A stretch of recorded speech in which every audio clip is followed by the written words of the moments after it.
Bonsoir, bienvenue sur Headline News. Insécurité dans les hôpitaux semble continuer. D'après un article publié par Seneweb ce matin, un patient de la clinique Mohamedou Fadel Mbacké de Touba aurait reçu une injection de glucose périmée.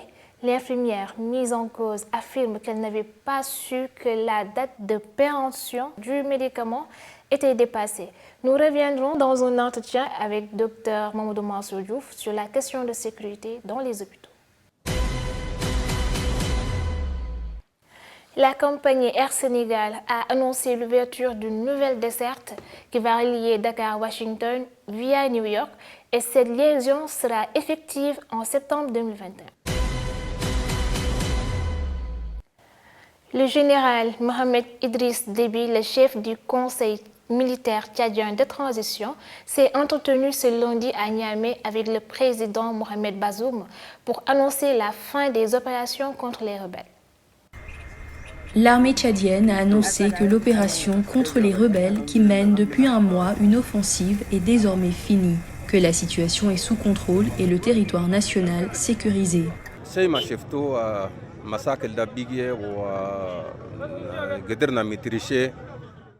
La guerre est arrivée et nous avons pu maîtriser la situation. Nous avons amené les prisonniers et du matériel, nous avons nettoyé les lieux et il n'y a plus rien maintenant. La situation est revenue à la normale. À la population, je voudrais dire, soyez tranquille, il n'y a plus rien. Plusieurs centaines de véhicules et de blindés de l'armée tchadienne ont regagné la capitale N'Djamena pour célébrer la fin des opérations dans l'ouest du pays. L'armée tchadienne a présenté à la presse 156 prisonniers du FACT, Front pour l'alternance et la concorde au Tchad et de nombreux véhicules saisis. Menotté et assis au sol, Mahadi Béchir, chef des opérations militaires des rebelles, a lancé un appel.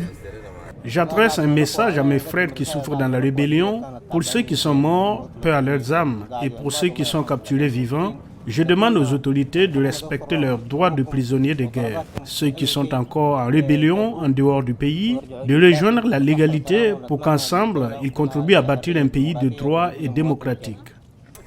Basé depuis sa création en 2016 dans le sud de la Libye, le FACT a débuté son offensive le 11 avril, jour de la présidentielle, en franchissant la frontière entre la Libye et le Tchad.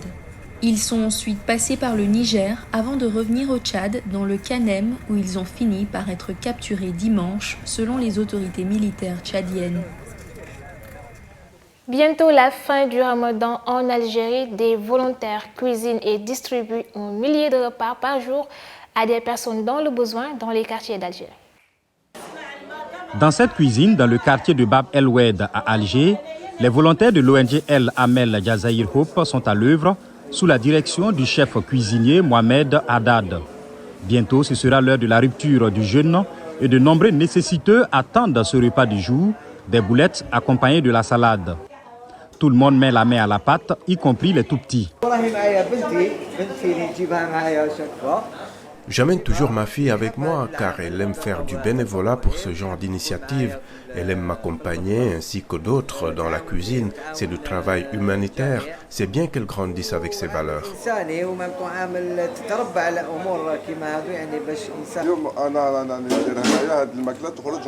Je prépare des plats emportés pour ceux qui ne veulent pas manger ici. Ils veulent ramener leur nourriture à la maison pour être plus à l'aise avec leurs enfants. Une fois prêt, le repas est transporté sous cette tente pour offrir un minimum de confort à ceux qui mangeront sur place. Et pour la distribution, même les enfants épris de valeurs d'aide et de partage ne se font pas prier. Depuis le début du Ramadan, 1300 repas sont ainsi apprêtés chaque jour pour aider ceux qui ne peuvent pas s'offrir de quoi rompre leur jeûne. Ma bien-aimée, elle est décédée et tout. Enfin, il m'a laissé depuis un garçon, ils sont mariés, ils sont bien installés. Mais moi, je suis toujours seul. Mais pour cette année, on a remarqué qu'il y a beaucoup de familles qui sont venues pour qu'ils yiftaru hnaya ma'ana.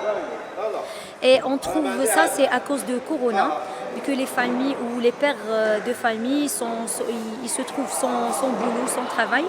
Depuis le soulèvement de Hirak, il y a 2 ans, l'Algérie fait face à des grèves un chômage élevé de 15%, une flambée des prix avec une crise économique causée par une baisse des revenus pétroliers et une impasse politique. Un acte noble venant de cette organisation, car le mois de Ramadan est un mois de générosité et de partage. Voilà, chers amis, c'était les Headline News. Merci de nous avoir suivis. Restez sur BNews car l'info continue. Au revoir.